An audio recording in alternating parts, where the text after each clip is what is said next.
Pega um café e vamos bater um papo para a sua semana começar bem, cheia de energia, porque está começando o Café Mineiro, esse podcast maravilhoso, light e profundo também, que todo líder de marketing, growth e fundador de empresa precisa ouvir.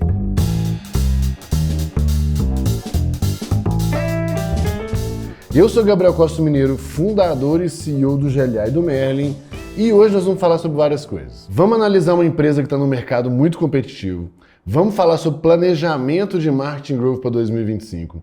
Eu vou responder perguntas sobre CRM, comunidade, liderança e falar de um perrengue também que vários fundadores aí estão passando com marketing. E se você quiser ter a sua empresa analisada aqui no nosso Café Mineiro, ou sugerir temas, fazer pergunta, dar feedback sobre o programa e tudo mais, tem link aqui na descrição, acessa lá e contribui com a gente, beleza?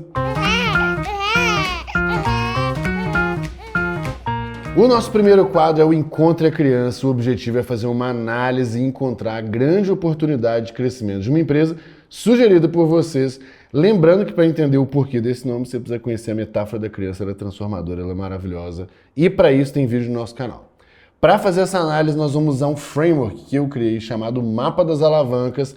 Também tem uma aula sobre esse framework, tem link aqui na descrição para você acessar, beleza? A empresa de hoje vai ser a antiga Nel Assist, agora Nel, e quem sugeriu foi a nossa aluna, destaque do GLA, a Karina, que ganhou aí o primeiro lugar de mais engajada da comunidade do primeiro semestre desse ano, beleza?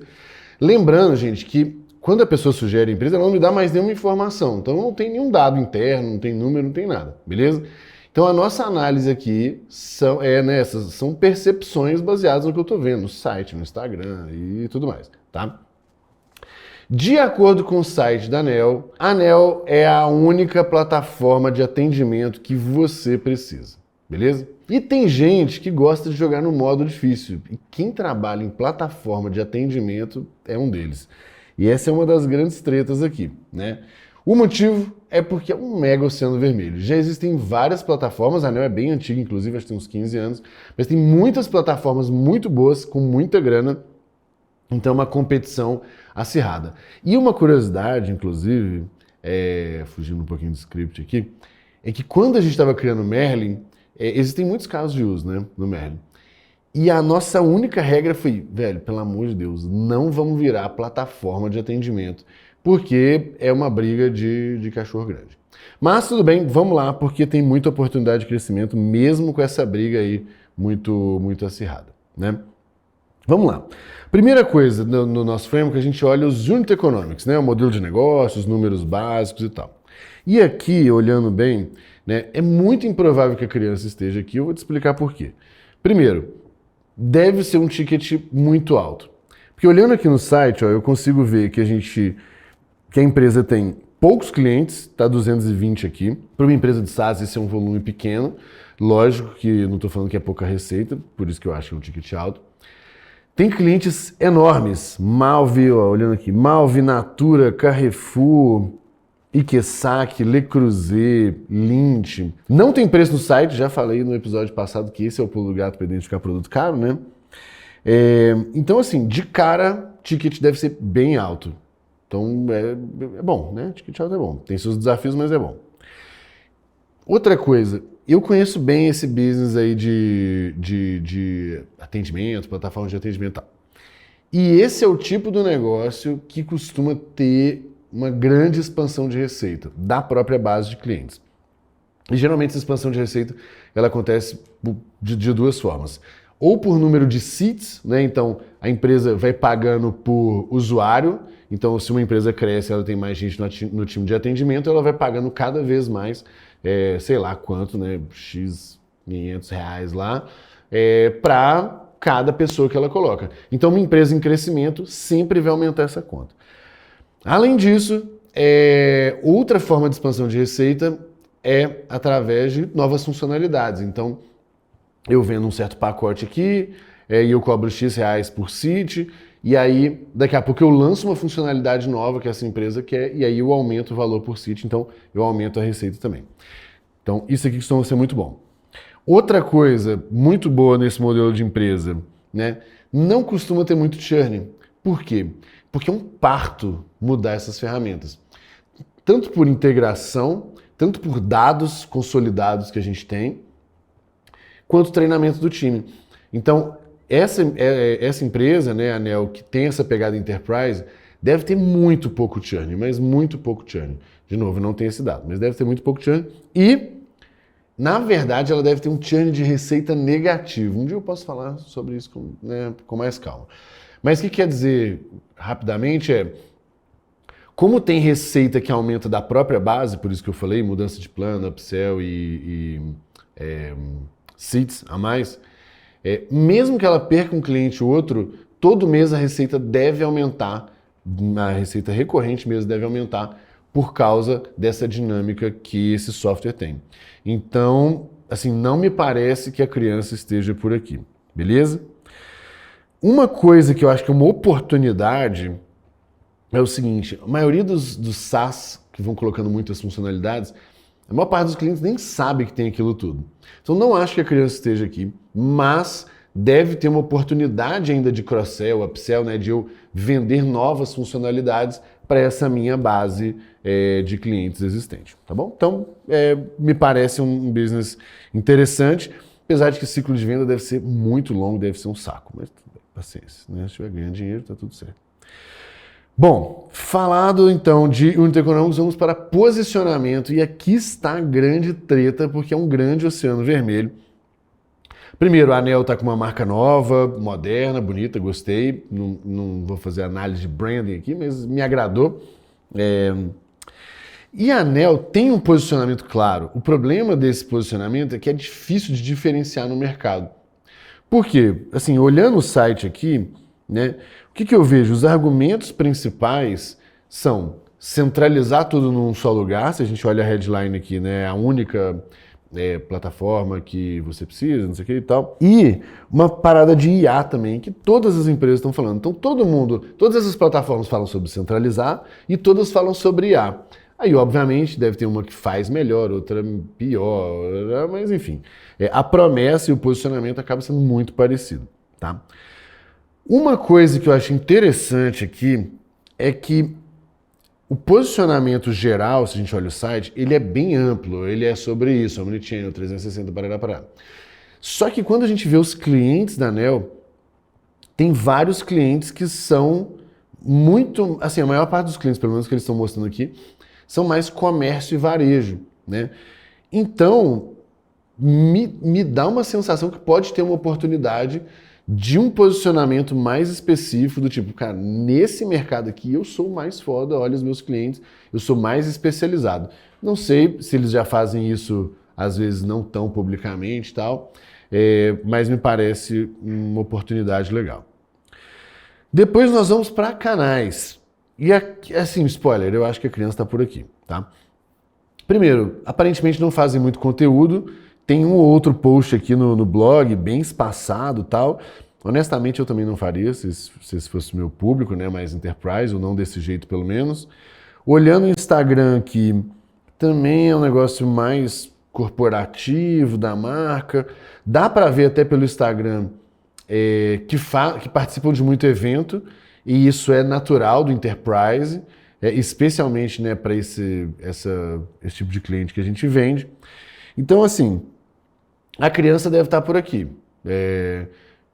Ou descobrir um novo canal de aquisição ou fazer ele melhor ainda, né? Se fizer conteúdo, eu acho que tem que ser um negócio muito foda, muito de outro mundo, para chamar a atenção de C-level, né, de nível executivo de empresas tão grandes quanto essas que eu citei há alguns minutos. Outra coisa que eu vi interessante, tem uma página aqui no site, bem aqui embaixo, no final, está escrito assim, bem pequenininho, parcerias, mas eu achei. Eles tentaram esconder, mas eu achei. Parcerias. E aqui me parece um jogo interessante para o Enterprise, que é uma lógica da gente ter um programa de parceiros, de canais e tal, né? Inclusive também, vai ficar aqui o meu jabá para as minhas amigas, para a Nara e para a Jutubino, que estão agora fazendo, né, uma imersão voltada para a criação, né, para a construção de programas de canais. A Nara foi quem fez isso na RD e a Ju Tubino fez na Microsoft, depois a Ju foi para a RD também. Elas têm um livro, elas têm ferramenta, elas têm imersão. Então, fica o meu jabá para você que, se a sua empresa pensa em criar um programa de parceiros, que eu acho que pode ser bem poderoso. Bom, resumindo, eu acho que a criança está por aqui. Eu olharia essa história do nicho, do posicionamento que eu falei para mais comércio e varejo, pode ter um ângulo legal. E dentro disso eu faria talvez ou mais eventos ou eventos de nicho mais específicos. Provavelmente criaria um evento próprio também. Eu não vi se a ANEEL tem, talvez eles tenham. Mas evento próprio, eu ainda faria até menorzinho, né, pelo relacionamento e tal. E essa história de programa de canais parece uma boa oportunidade também, tá? Por fim, a gente chega nas otimizações. Definitivamente a criança não está aqui, mas certamente tem oportunidade de melhorar a landing page, campanha, o próprio site, essa história às vezes uma landing page específica por nicho, a própria dinâmica de eventos, dá para otimizar como que você participa do evento, o que você faz, as ações. Então tem várias coisas, mas eu acho que ainda tá nos canais aqui, beleza?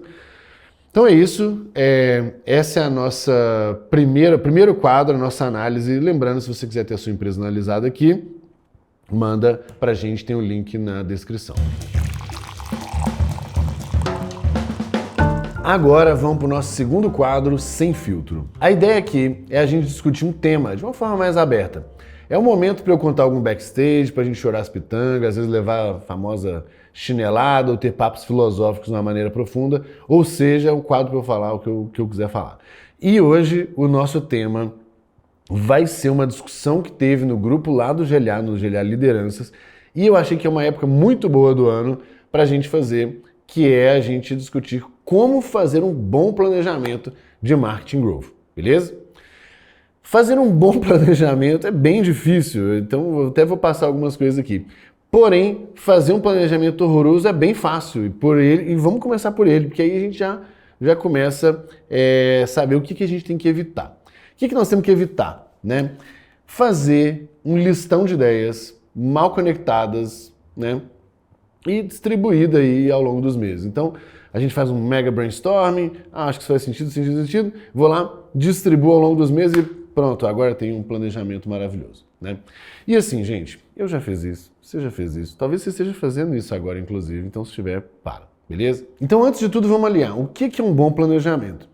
Resumir, na minha cabeça, é um planejamento que vai ajudar a chegar nos resultados que a gente quer e que transmite a confiança, uma confiança, né, grande o suficiente, a ponto do nosso líder ou dos nossos pares acreditarem e comprarem aquele nosso planejamento, senão não adianta nada, né? Então a primeira coisa que a gente precisa saber, quando a gente estiver fazendo um planejamento, a primeira pergunta que a gente tem que responder é, cara, aonde que a gente quer chegar ano que vem? E pode parecer meio óbvio para você, mas eu trombo com isso direto. A pessoa já começa a planejar o ano sem entender direito qual que é a meta do ano que vem. E por que isso é importante, né? Se eu tenho uma meta mais agressiva ou menos agressiva, isso faz toda a diferença, né? Se eu preciso crescer o triplo, eu vou precisar desenhar meu planejamento de uma forma mais agressiva, senão de uma forma muito mais simples. Inclusive tem uma história muito boa aqui, que um dos maiores esporros que eu tomei na época foi que a gente desenhou um planejamento, não sei de que ano, foi lá atrás, e a gente tinha usado, aí a gente apresentou para o Eric, né, eu e o Dé, e aí a gente tomou um esporro porque a gente não tinha usado metade do orçamento que tinha disponível. E por que essa história é curiosa, né? Porque, pô, por mais que eu tivesse, assim, a mensagem que foi que eu estava sendo otimista demais. Tinha uma meta super agressiva, eu desenhei um plano que não usou nem metade do orçamento que estava disponível. Então ele falou, pô, será que eu confio mesmo? Né? Ou será que não está tentando economizar numa hora que não precisa? Então, essa é a primeira coisa, a gente saber onde que a gente tem que chegar. Depois a gente precisa ter uma consciência clara de onde que a gente está, né? Os nossos números atuais, o que funcionou nesse ano, o que não funcionou. E eu preciso colocar isso nesse meu planejamento. Então repare que eu tenho o final da história, onde eu quero chegar, eu tenho onde que eu estou, e agora sim eu vou desenhar essa meiuca, né? Eu preciso preencher com as minhas ações, os meus projetos e tal, para conectar esses dois mundos. Aqui, gente, eu preciso de projetos tanto de curto prazo, ou seja, que mexem a agulha, mexem o ponteiro rápido, né? Quanto também projetos maiores, mais robustos de médio e longo prazo. Eu também preciso ter projetos que eu tenho mais confiança, né? Coisas que eu já fiz, que eu sei que funciona, com também projetos ou experimentos, na verdade, que são mais arriscados. Por que isso é importante? Porque quanto mais agressivo meu plano, mais eu vou ter que tirar alguns coelhos da cartola e eu não sei se funciona. Se eu tenho uma meta muito agressiva e eu só coloco as ações que eu já fiz, pô, tem grande chance de eu falar, cara, beleza, isso que eu fiz ajuda, mas a gente precisa crescer de um jeito e para crescer desse jeito não é só fazendo um pouco mais do mesmo, né? Então, quando eu tenho isso, né, então eu tenho onde eu quero chegar, onde que eu tô, essas várias coisas que eu quero fazer, e aí, por fim, eu preciso de uma boa história, eu preciso conectar isso e vender o racional. Na maioria das vezes, as pessoas que vão aprovar esse nosso orçamento, seja o nosso líder, seja o CEO, um diretor, até o financeiro, ele não entende do jogo do marketing, ele não entende as tecnicalidades do marketing growth.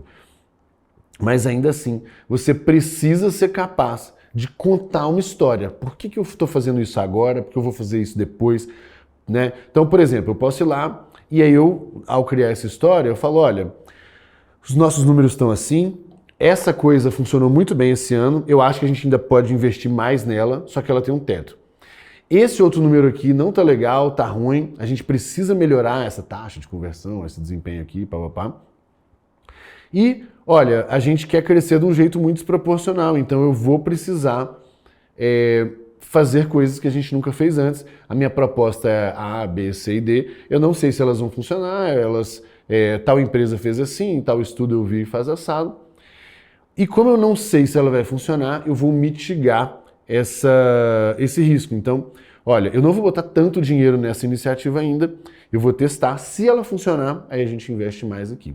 Então, o grande poder dessa história do planejamento é amarrar isso numa boa história, sabe? É menos o exercício de futurologia e mais o exercício de narrativa, beleza? Então, gasta tempo construindo essa história, testa bem nessa narrativa, mostra pro seu time, conversa com outros pares, apresenta para outras pessoas. Muita gente, inclusive você, deve achar que é perda de tempo. Puta, vou ter que ficar prestando atenção no PowerPoint. Porque você ganha o jogo aqui, na verdade, muito mais combinando ele do que tendo as suas ações geniais aí, que se ninguém comprar ou acreditar, não serve para nada. Beleza?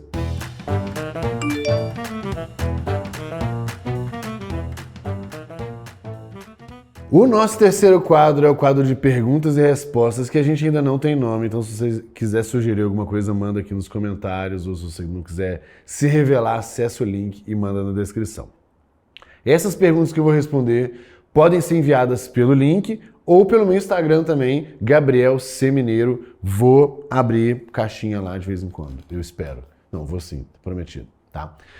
Primeira pergunta: qual o arroz com feijão do CRM? Primeira coisa, vamos diferenciar o CRM porque existem esses dois conceitos. Existe o CRM, que é software para gestão de pipeline de vendas, e existe a lógica de relacionamento com a minha base de clientes. Baseado em quem fez a pergunta, eu tenho certeza que é sobre a lógica, né, da gente relacionar com a nossa base de clientes. E o arroz com feijão do CRM é simples, não tratar todo mundo igual, né? O grande erro é a gente mandar a mesma mensagem, a mesma oferta, tudo igual para todo mundo. Isso do ponto de vista, né, da sociedade, da relação humana, é muito bom, mas para os negócios não, tá? Então, existe algumas análises que deixam isso mais sofisticado, né, que é a RFM ou RFV, é a mesma coisa, né, que fica muito legal. Mas para simplificar aqui, eu trouxe, né, 3 segmentações iniciais para você trabalhar. Primeiro, você identificar quem são os melhores clientes. Segundo, você identificar quem é um cliente muito bom, mas que está correndo o risco de deixar de ser esse cliente bom. Por exemplo, no e-commerce, alguém que comprava muito e está muito tempo sem comprar. Ou no SaaS, é alguém que, né, é um bom cliente, paga bem, usava muito e diminuiu a quantidade de uso, né? Ou seja, essa pessoa começa a estar em risco. E o terceiro grupo é o grupo de clientes que tem características de um bom cliente, mas ainda não é. Então, por exemplo, olha, esse cara aqui é de uma demografia tal, é bem parecido com a característica ali dos meus melhores clientes, mas ele ainda não compra muito. Então, para cada um desses grupos eu vou fazer uma campanha, uma oferta e uma comunicação específica, porque isso vai aumentar a chance desse negócio funcionar, né? Porque para um ótimo cliente eu posso fazer uma campanha mais agressiva, para o cliente que é bom e está se perdendo, eu posso ter um discurso diferente, né? E aí você já pode vir, Mineiro, mas dá muito trabalho. Pois é, mas chama trabalho porque dá trabalho mesmo. Então, a base do CRM é a gente começar a segmentar bem, tratar as pessoas bem e fazer ofertas específicas para cada grupo de cliente. Segunda pergunta, como construir uma comunidade? Comunidade, conceito de comunidade não é algo novo não, a gente vem falando muito da comunidade no digital, no online, mas comunidade existe desde que o mundo é mundo, acaba sendo muito intrínseco do ser humano, inclusive é por isso que a gente consegue fazer de uma forma bem intuitiva, né? Desde as comunidades religiosas, comunidade de negócio, comunidade lazer e hobby, né? Desde uma Harley Davidson até o grupo de futebol e tal. Então, a gente consegue criar essas comunidades de uma forma intuitiva, mas existem 4 elementos que toda comunidade tem e que se você que quer construir uma comunidade se preocupar, eu acho que vai aumentar muito a chance dela dar certo, tá? Primeira coisa, toda comunidade tem uma cultura própria, né? Então, ela tem um propósito autêntico, ela tem um objetivo em comum, então essas pessoas se juntam em torno desse objetivo em comum. Lembra, pode ser do futebol, da Harley Davidson, do negócio ou das religiosas, né? Elas têm valores claros, elas têm ritos, e esses ritos que reforçam a cultura, pode ser o rito religioso no domingo, pode ser o rito da cerveja depois do futebol na quarta-feira, né? E geralmente essa cultura própria tem muito a ver com a personalidade do líder dessa comunidade, tá? Então acaba seguindo um pouco dos princípios. Então cultura própria primeiro. Segunda coisa são as regras formais e não formais. Essas regras é o que ajuda a manter a cultura. Então, pessoas que estão, de algum jeito, ferindo essas regras, elas precisam ser removidas para garantir que essa cultura ainda permaneça, fique forte e tal. Terceira coisa é o senso de pertencimento, né? E aqui a gente está falando dessa identificação com o grupo. Essa é uma das coisas mais poderosas, na verdade, né? O que mantém esse grupo unido, né? Elas têm o objetivo em comum, mas esse senso de pertencimento que traz muita segurança e conforto para a comunidade que você faz parte. E aqui tem muito uso de símbolos, então pode ser termos próprios, né, aquelas piadas internas, a figurinha do WhatsApp que só é daquele grupo, os artefatos, então desde a vestimenta, passando sei lá, pela cruz, passando pelos livros e tal, imagens, nome dos membros, então geralmente as comunidades, né, os membros pertencentes ganham um nome, tudo isso gera um senso de pertencimento que é muito importante. E a última coisa, que as comunidades elas têm que ser um ambiente de prosperidade individual e coletiva, né? Então, se você está montando a sua comunidade, crie mecanismos e ações onde as pessoas possam se ajudar. E aqui, de novo, se ajudar pode ser em vários sentidos. Vamos na comunidade do futebol. Cara, às vezes você tem lá, joga a pelada quarta-feira, mas tem um cara que é mecânico. Pô, se o seu carro estragar, é muito provável que você vá primeiro em alguém daquele grupo. E os dois estão bem, né? Porque um está ajudando o outro, um está ganhando, enfim. Então, toda essa lógica de comunidade, se você conseguir criar essas 4 grandes coisas, sua vida já vai mudar e vai facilitar bastante. Terceira pergunta, o que eu preciso para ser um ótimo líder? Bom, o que você exatamente precisa para ser um ótimo líder, eu não sei. Mas ótimos líderes, basicamente, eles têm 2 grandes eixos de transformação. O primeiro é o eixo do resultado, né? Gerar muito resultado através do time. E o segundo eixo, a segunda coisa, é a evolução do próprio time, né? As pessoas que estão com você se desenvolvem e se tornam profissionais melhores, pessoas melhores. Então, assim, para gerar mais resultado, é uma capacidade de planejamento e de execução. E aqui eu sempre encontro, às vezes, pessoas que planejam muito bem e não tem um ritmo bom de executar, ou que executa muito bem, mas aquele meio boi louco não planeja, né, também. Então, essa cultura, essa capacidade de planejar e executar é muito importante e, de novo, guiando o time para isso.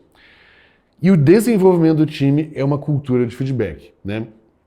Tem várias ferramentas no fim que a gente pode usar, mas feedback é a ferramenta mais poderosa para a evolução do time e para a sua evolução como líder também. Então, não só você dá o feedback, como o time, né, essa cultura de feedback fazer parte do time. Essas poucas coisas aqui, que são bem difíceis de fazer, né? Capacidade de planejar e executar e uma cultura de feedback já vai ser transformador para você gerar muito resultado e evoluir o time. E vai te fazer um ótimo líder. Quarta pergunta. Meu dilema, sou fundador e preciso toda hora descer para ajudar no marketing. O que fazer? Bom, esse cenário é o pior dos dois mundos, né? Porque você nem é bom no assunto, né? Você não consegue contribuir tanto, mas ao mesmo tempo você gasta muito tempo, porque você tem que, né, parar o que você está fazendo e ir lá, e você deixa de fazer o que é mais importante, que é o seu papel aqui. Eu entendo que não só de fundador, como do CEO da sua empresa, mas independente da posição, né, se você não é o cara que cuida de marketing, você gasta um tempo fazendo isso, tá? E a solução nesse caso aqui, eu acho que é o seguinte, a primeira coisa, eu acho que você de fato tem que se capacitar o mínimo para entender esse jogo, entender essa dinâmica de marketing, e contratar um líder. Então, quando você entende essa dinâmica, inclusive, você te ajuda a contratar um líder bom, né? E o maior sinal de que o líder é bom é se ele consegue construir um plano de crescimento que você entende e confia nele.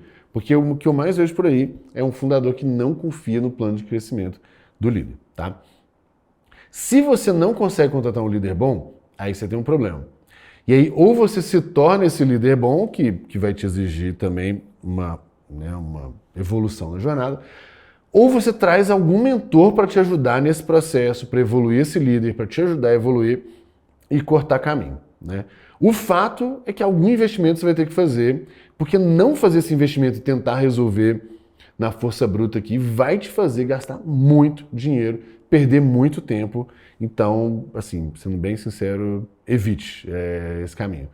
Planeja direitinho e aí investe, porque para não cair nos erros aí, passar meses tentando fazer coisas e só gastando grana. Quinta pergunta, como aguentar pressão numa empresa de crescimento muito acelerado?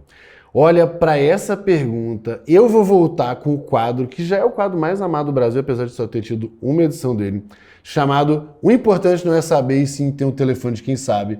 E por isso eu vou ligar para uma pessoa que passou por muito mais pressão que eu, na RD, inclusive, e sendo mais novo que eu, né? E é o meu amigo André Siqueira, um dos fundadores da Resultados Digitais, agora RD Station. Vamos ligar para esse menino aqui.